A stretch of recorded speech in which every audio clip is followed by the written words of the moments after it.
Watch how this brave MP annihilate Ed Miliband and Labour with brilliant questions.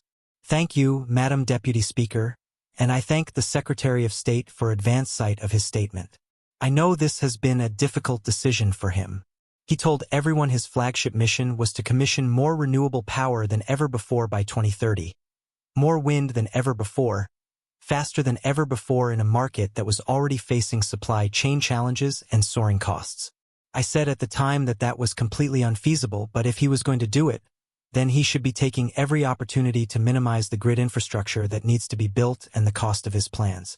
But I know on the other hand, he will have had wind developers tell him that if he takes those decisions, if he makes those choices, then they won't be bidding into his auction the next couple of years, the auctions that he needs them to bid into so he can meet his self-imposed targets. And that's because they want to protect their returns. So when faced with a choice between protecting the profits of wind developers or cutting bills for the British people, he's chosen the wind developers. And they know that they have him over a barrel because in setting himself an unachievable 2030 target which was based on ideology and ideology alone, he was telling those wind developers that he's got to buy whatever they are selling no matter the price. Now, a little over a year ago, the Secretary of State told the country that their bills would come down by up to £300. But the statement today shows that when push comes to shove, he will choose higher bills for the British people to fund profits for renewable energy companies. And worse still, what he didn't mention is that today's announcement means higher bills to pay billions for wind farms, not to produce energy, but simply to switch off for constraint payments. I have warned him repeatedly about the risks of building more wind before grid and asking him to continue my work on a full system's cost of energy, which includes the cost of backup and the cost of constraint payments. But he didn't listen. He acted that work because he didn't want to know what those costs were. Instead, last year he signed us up to the most expensive wind prices in a decade. They're about £86 per megawatt hour. That's almost 15% higher than the average cost of electricity for the last year, which has been about £74. This year's prices will probably be the same, if not higher. And the difference is that he wants longer contracts. He wants to extend those contracts to 20 years.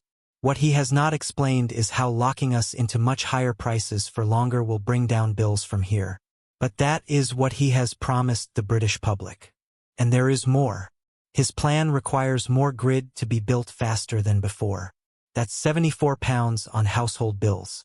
His plans mean constraint payments paying wind farms to switch off will rise to £8 billion.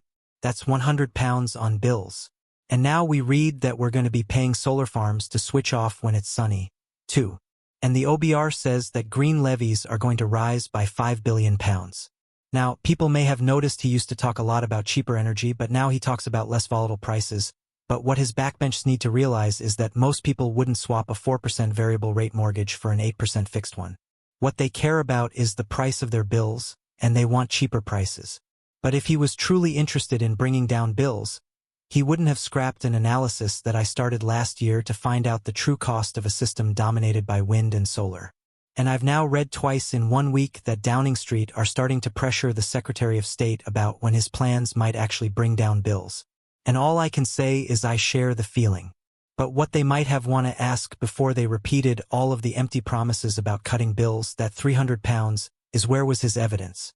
So I ask him now, would he reinstate that cost of energy work so he can clearly see the differences between the systems?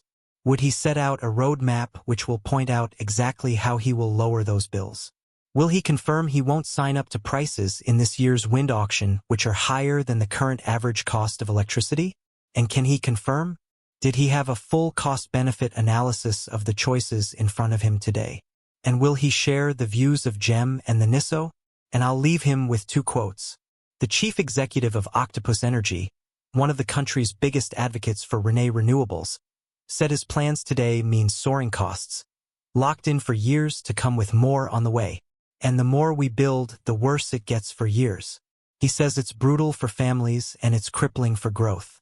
I think he just said in his statement that the biggest problem for businesses is uncertainty, but actually it's not. It's high energy costs. And another quote, which is perhaps the most revealing one of all, one of his closest advisors, his chief energy system advisor, if we procure lots and lots of renewable generation and then we don't build the grid that allows it to get to markets, we'll be wasting lots of money. I couldn't have put it better for myself. Well, Madam Deputy Speaker, this is the first time I've opposite her at the dispatch box. Can I start by personally congratulating her on her new baby boy, and welcome her back to the House of Commons. Obviously, I know from my own personal experience the crying at night is as challenging, but who's surprised given the state of the Conservative Party? Madam Deputy Speaker, let me sort of respond directly to her. I think we have a number of differences. The fundamental difference is this, which is she wants to gamble in the fossil fuel casino. She wants to gamble on fossil fuel prices. That's what the Conservative Party did when they were in office, and it led to the worst cost of living crisis in generations. It destroyed family. It's not true, she says from a sedentary position. It absolutely is true, and I think she needs to get out there more, and she'll hear what people have to say to her. It ruined family finances. It ruined business finances. It ruined the public finances. And then what do, Madam Deputy Speaker? Do they come along after their worst election defeat in 200 years and think, well, maybe we got it a bit wrong. Maybe we should think again? No. They come along and they double down. They double down on a failed strategy. That's the first point. The second point is this. She says that we have a problem of constraint costs, that it's really a problem that we don't have the infrastructure we need as a country. Absolutely right. Who was in charge for 14 years? Madam Deputy Speaker, and by the way, don't take my word for it. Don't take my word for it. I notice her colleague, the Shadow Energy Minister, is not in his place, but this is what he said. It's absurd. The fact that under 14 years of Conservative government, we're now in a situation where it's more difficult to build critical national infrastructure projects than it was when we came into power, and costs more, and that's what we've got. So whether it is the grid system, which was massively backed up, a planning system that was in disrepute, the network, the transmission infrastructure that wasn't built. So that's the second point. Third point, she now says, well, okay. Freedom doesn't mean much if a government can suspend it at will. You cannot claim to uphold democracy while simultaneously undermining its most fundamental protections. The notwithstanding clause is not a technicality. It is a political statement, a tool wielded to silence dissent. The fines attached to this order, $500 per teacher, up to $500,000 per day for the union, are not about enforcing justice. They are about punishment, intimidation, and control. When governments realize they can override rights and punish those who oppose them without facing meaningful accountability, democracy stops being governance and becomes performance, a show of order maintained through fear. We've seen this pattern before. Leaders in moments of crisis often invoke safety to justify overreach. Real leadership, however, operates within the law. It solves problems without rewriting the rules to favor those in power. The bottom line is simple. Rights only matter when they are tested. They are most important when respecting them is inconvenient for the government. That is when they separate a functioning democracy from authoritarian control. By allowing a government to suspend rights for convenience, we risk losing them permanently. Freedom, after all, is only meaningful when it is upheld, even when it is difficult. Today, Alberta's teachers are a warning. The moment leaders treat rights as optional, no one is truly safe. For the roughly 750,000 students impacted by the strike, the government says they'll be returning to class as early as tomorrow. For teachers, the government is imposing a new agreement, meaning no further bargaining or arbitration. On top of passing Bill 2, the government is invoking the notwithstanding clause, blocking any potential court challenges. Critics warn that this deal and the use of the notwithstanding clause could spark more conflicts down the road. What we saw today was a travesty of our legislature. It's a travesty to our democracy. They rammed through this bill in one evening to impose their will. This situation shows that nobody in government can be fully trusted to act in the interests of Canadians. It doesn't matter whether it's Danielle Smith, Doug Ford, or Mark Carney, the pattern is the same. They all talk about transparency, accountability, and protecting democracy. But the moment those principles clash with convenience or power, the rules no longer seem to apply. When politicians break the law, it's called policy. When ordinary citizens do, it's a crime. This double standard has been normalized over the years, and each time it goes unchallenged, the erosion of accountability becomes faster and deeper. Leaders create exceptions for themselves while bending rules everyone else must follow. Teachers, small business owners, truckers, or other citizens who push back are often vilified, painted as obstacles to order rather than people exercising their legal rights. This isn't just an Alberta problem.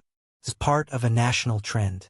Governments, provincial or federal, are increasingly comfortable bending rules, invoking emergency powers, and bypassing constitutional rights when convenient. Each unchecked overreach makes the next one easier, eroding boundaries that should protect citizens.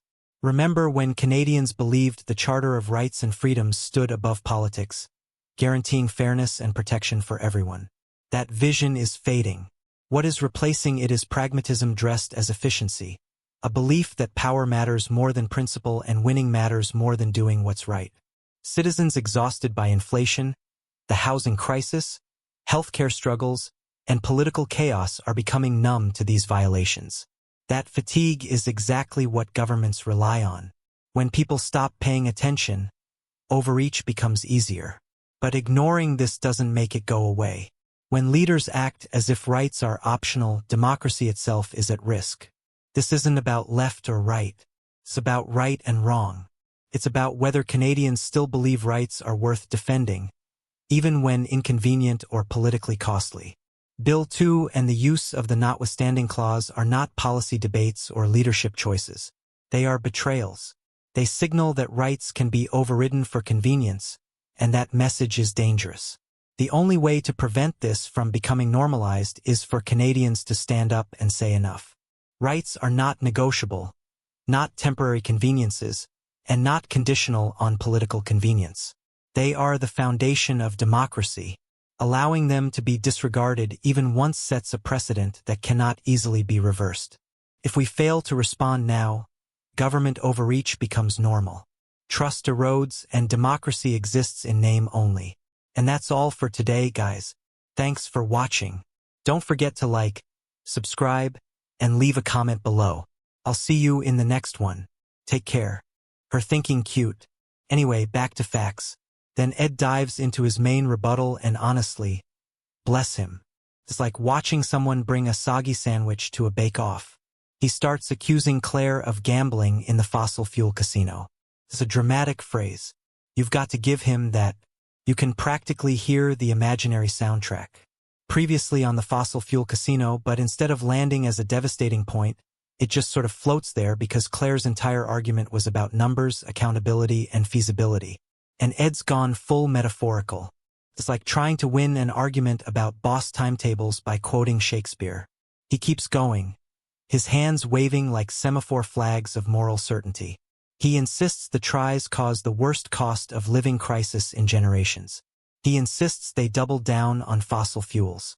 He insists she needs to get out there more. The rhetoric's hot. The delivery is passionate. But the problem is CLA's earlier precision has made everything he says now sound a bit like emotional karaoke. It's all volume, no harmony. And when he tries to turn it around by asking who's been in charge for 14 years, you can almost see Claire suppress a smirk because it's one of those parliamentary moments where the logic eats itself. He's saying the infrastructure is a mess, but also that the grid system is clogged, the planning system's slow, and yet he's now responsible for fixing it, using the same ideas that didn't quite work before. It's the political equivalent of blaming someone else for losing your keys while holding them in your hand. But oh, Ed doesn't stop there. No, he doubles down again. And he accuses her of opposing clean energy infrastructure around the country, which to the casual listener sounds like he's trying to hit every possible contradiction at once. You won't build the grid fast enough, but also you hate the grid. You want renewables, but you're anti-renewable. You're in, you're out, you shake it all about. It's a verbal hokey coke. And yet, through it all, Claire remains stoic. The embodiment of keep calm and carry on quoting data. The contrast between them is pure comedy gold. Ed's getting grander and grander, talking about homegrown clean power and ending volatility, while CLA's earlier words about constraint payments and system costs are still echoing faintly in the air, reminding everyone that somewhere in those flowery sentences, the actual numbers might not be quite adding up. Then comes Ed's grand finale, his moment of dramatic conviction. He declares that his plan is the one that will bring down bills for good. The House is half listening, half checking their phones. You can tell he wants it to sound Churchillian, the kind of line that'll make headlines, but the delivery is more earnest podcast host than wartime prime minister. Meanwhile, Claire's sitting there calm as ever, probably thinking, "You said the same thing about the last plan, love." It's that quiet British irony that makes the whole exchange sparkle, because on one side you've got Ed, passionate, slightly theatrical, all ideals and sweeping gestures. On the other, Claire, methodical, surgical, wielding statistics like a fencing foil. It's not anger, it's confidence. The sort of confidence that says, "I've seen your spreadsheet and I know it doesn't balance." If this were a parody skit, you'd have Claire as the unflappable teacher and Ed as the student trying to explain why the dog ate his renewable energy homework. "You see, miss, I was going to balance the grid. But then, ideology happened and Claire would just raise an eyebrow and hand him a calculator." The brilliance of it, though, is that both of them genuinely believe they're saving Britain. One through market realism, the other through green revolution. And when you strip away the politics, what you've really got is a masterclass in British debating theater. Politeness masking the sharpest of barbs, data masquerading as daggers, and applause that sounds polite, but carries the faint whiff of ouch. By the time Ed finishes, you can feel the energy in the room settle. He's done his part. The long, winding, passionate defense. But the echoes of CLA's earlier dismantling are still hanging in the air like the smell of fresh tea after a storm. She didn't shout. She didn't mock. She simply let the facts speak for themselves. And in that oh-so-British way, that's what really lands the blow. It's the kind of moment that YouTube loves. Endlessly replayable, meme-ready, destined for 1,000 thumbnails with titles like "She Destroyed Him" or "Ed Didn't See That Coming." And the beauty of it is it's not cruel. It's parody perfection. A proper parliamentary pantomime complete with moral lessons about overpromising political spin and the eternal truth that no amount of rhetorical flair can compete with a well-timed spreadsheet. In the end, what makes it irresistible to watch isn't just the politics. It's the performance. CLA, the calm tactician with her crisp British diction and her "I'm not mad," just logically superior energy. Ed, the eternal idealist, waving the banner of moral urgency, even as his arguments wobble under their own weight. It's not a fight, it's a fast. I played a delightfully British fast where everyone keeps a straight face while quietly annihilating one another with politeness. And if you're watching it at home sipping your tea, you can't help but grin. Because for all the talk of energy policy, what you've really seen is energy in motion. Verbal energy, political energy, and the eternal current of British irony. It's the same current that powers every good Commons moment, where the words might be serious but the delivery is pure theater. So yes, Claire Coutinho absolutely gave Ed Miliband a run for his parliamentary money. She brought receipts, precision, and that subtle kind of confidence that says "I told you so" without ever needing to say it aloud. Ed brought the drama, the metaphors, and a healthy dose of bewildered passion. And together they gave us a scene that belongs in the great anthology of British political comedy. Not because it's cruel, but because it's brilliantly, painfully human. The moral of the story. In politics, as in life, it's not just about what you say. It's about how calmly you say it when the other person's already halfway through a metaphor about casinos. And if you can do it with a smile, a steady tone, and a spreadsheet in your hand, you've already won the day. So go on, hit replay. You know you want to, because somewhere between the wind farms, the bills, and the fossil fuel casinos, you'll find what Britain does best. A good-natured argument served with impeccable manners and just the right amount of quiet humiliation.